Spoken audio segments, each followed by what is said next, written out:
Welcome back dito sa channel natin. Andito tayo ngayon sa Mall of Asia Complex. Dalawang topic pa lang pag-uusapan natin sa video ito. Una, ititingnan natin ang latest na progress sa Pasay Harbor City Reclamation at magbibigay na rin tayo ng latest update tungkol sa Sangley Point International Airport Project.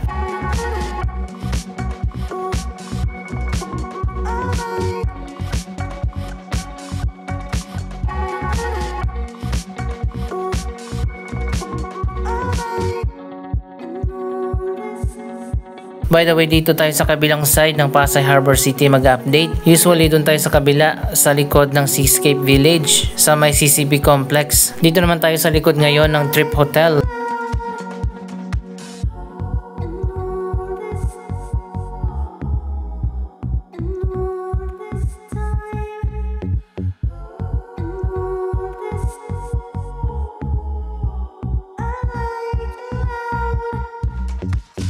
Malinis na pala dito, kaya maayos na tingnan.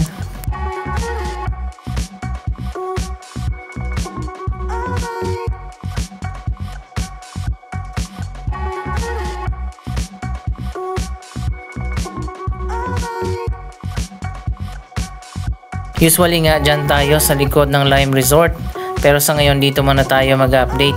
Eto na lang yung bahagi ng Pasay Harbor City na nakakonekta dito. Yung kabilang side kasi nito doon sa may Seascape Village, tinanggalan na ng at least 300 meters at inurong yung reclamation para magkaroon nga ng water channel sa utos na rin ng Malacanang at ng DENR.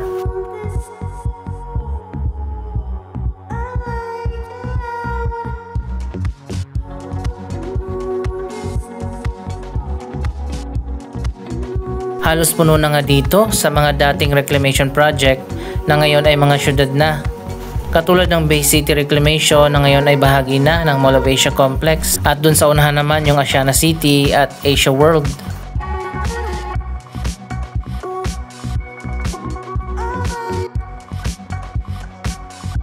Wala nang space dito, natatayuan pa ng building, konti na lang, kaya naman kasalukuyan na nagtatayo na naman ng bagong reclamation.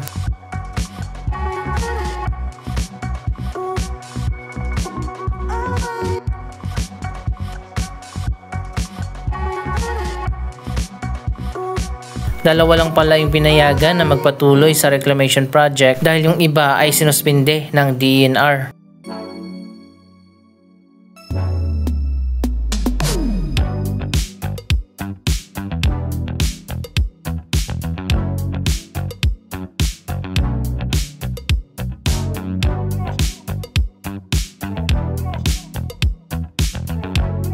Dito tayo sa likod ng MOA Complex, mas makikita natin yung lawak na ng mga reclamation project.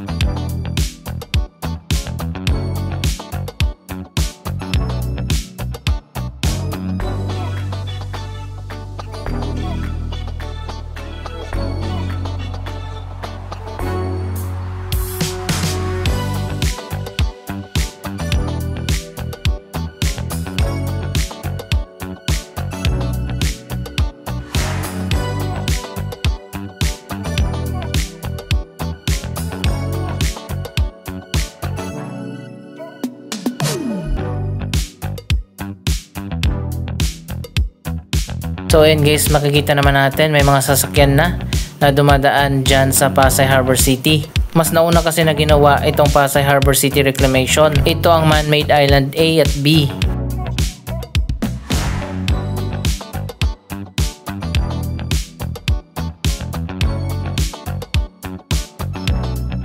May mga kalsada na siguro dyan sa Pasay Harbor City.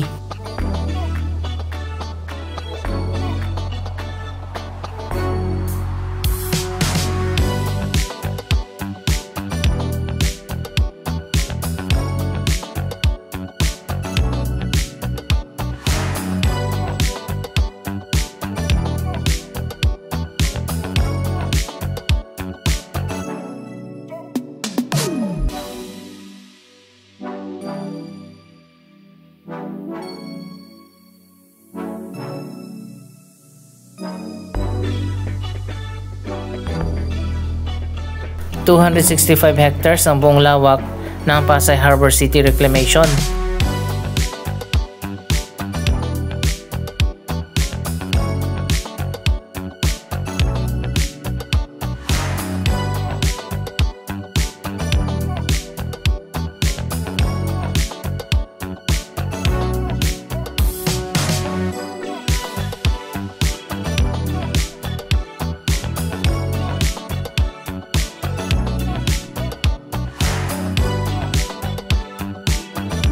Ang proyektong ito ay tinatawag na nga na Manhattan of Manila Bay.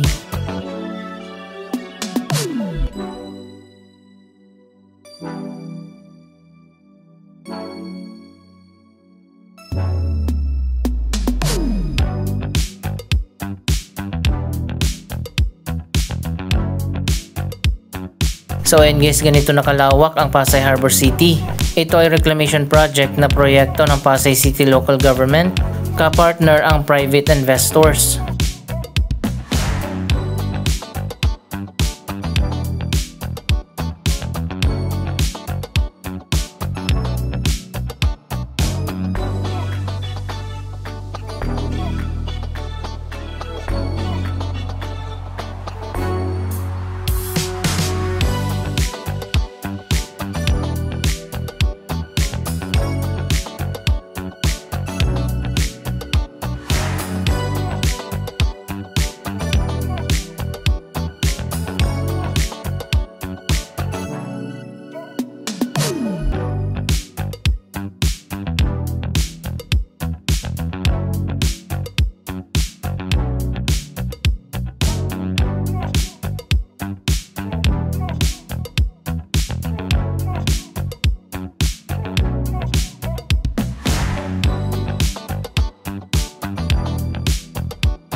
Ito yung boundary ng dalawang reclamation project.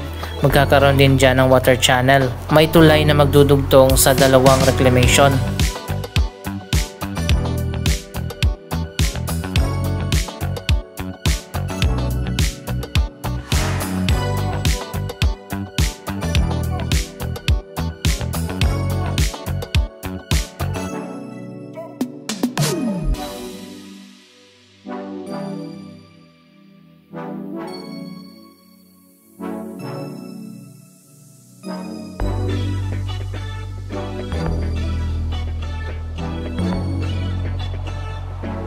Napakaganda nito kapag natapos na. Magkakaroon dito ng 7 na district. Ang The Gateway, Channel East, Channel West, Central Park, North Dock, West Wharf, at South Shore, kung saan magkakaroon ng iba't ibang mga developments.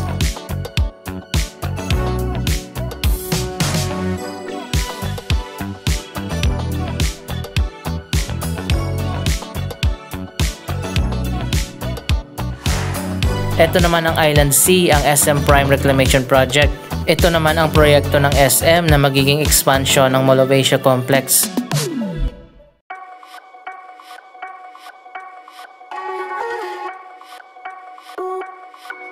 Mas malawak ang man-made island na itatayo dito, 350 hectares.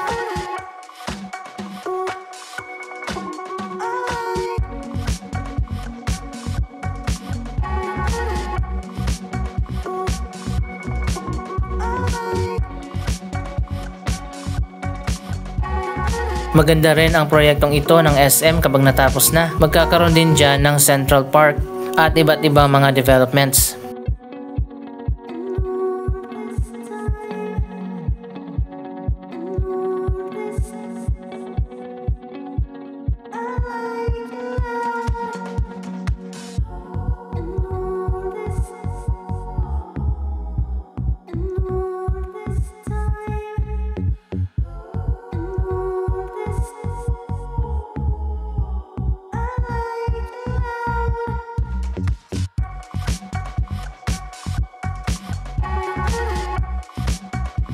Anyway, magbibigay na rin tayo ng update sa Sangli International Airport Project. Doon naman yun itatayo sa Sangli Point sa Cavite. Ayon pa sa latest update na nakalap natin, tuloy na tuloy pa rin ang proyektong yan, pero sa ngayon wala pang timeline kung kailan ito sisimulan.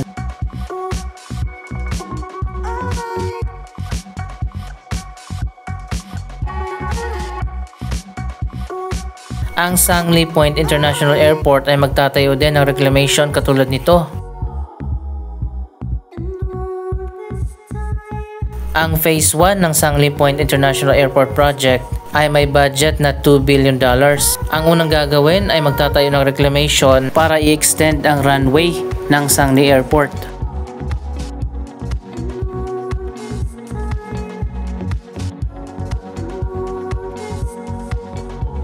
Mula sa haba na 2.8 kilometers, ito ay magiging 3.3 kilometers at pwede nang i-accommodate ang mga malalaking eroplano. Magtatayo din ng bagong expressway mula sa Cavitex papunta sa Sangley Point, kung saan mapapabilis na ang pagbiyahe mula sa Cavitex papuntang Sangley Point ng 20 minutes na lang.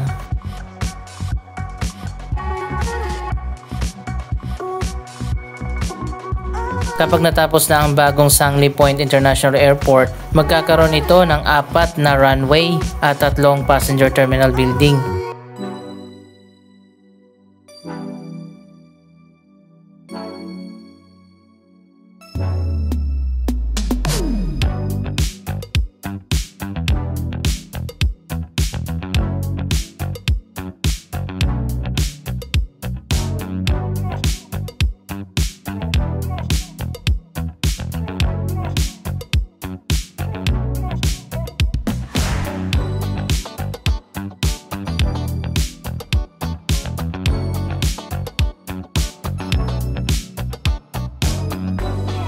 Ang Sangley International Airport Project nga pala ay proyekto ng Provincial Government ng Cavite. Kapartner ang ilang mga private investors katulad ng Macro-Asia Corporation ni Luciutan, House of Investments, GMR Airport ng India. Kapartner din nila ang Samsung C&T Corporation mula sa bansang South Korea at Cavitex Holdings Corporation at marami pang iba.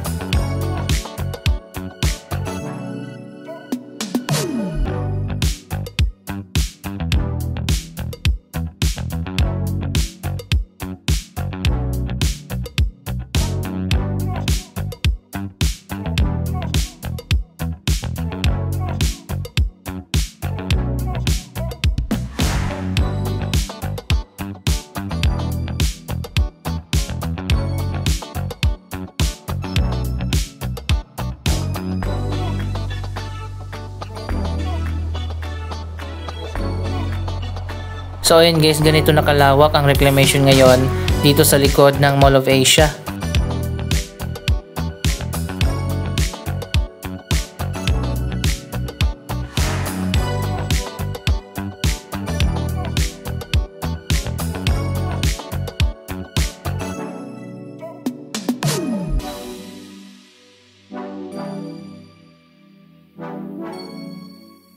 Ang bagong Sangley Point Airport ay hindi magiging hadlang sa bagong airport naman na tinatayo doon sa Bulacan.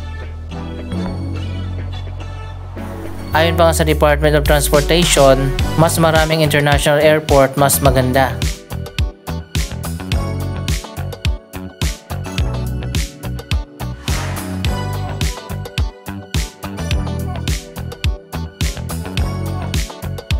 Naaprobahan na rin ang bagong Sangley International Airport Project ng Philippine Competition Commission noon pang 2024, kaya meron na silang go signal na ituloy ang proyekto. Nasa $11 billion ang budget para sa proyektong yan.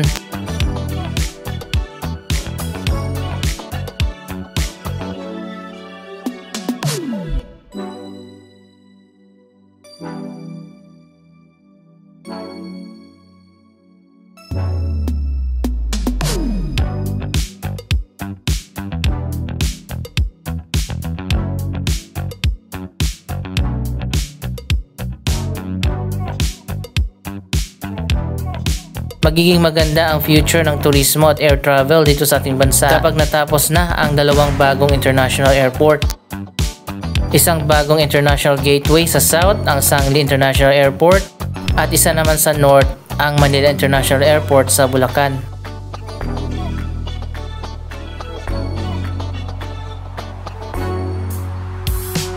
So ano na mangyayari sa NAIA Airport? Hindi pa rin yan isasara at magiging operational pa rin yan. Lalo na ngayon na na-privatize na ang operations ng NAIA. Anong masasabi nyo sa mga proyektong ito? Mag-comment lamang dyan sa baba ng inyong mga reaksyon.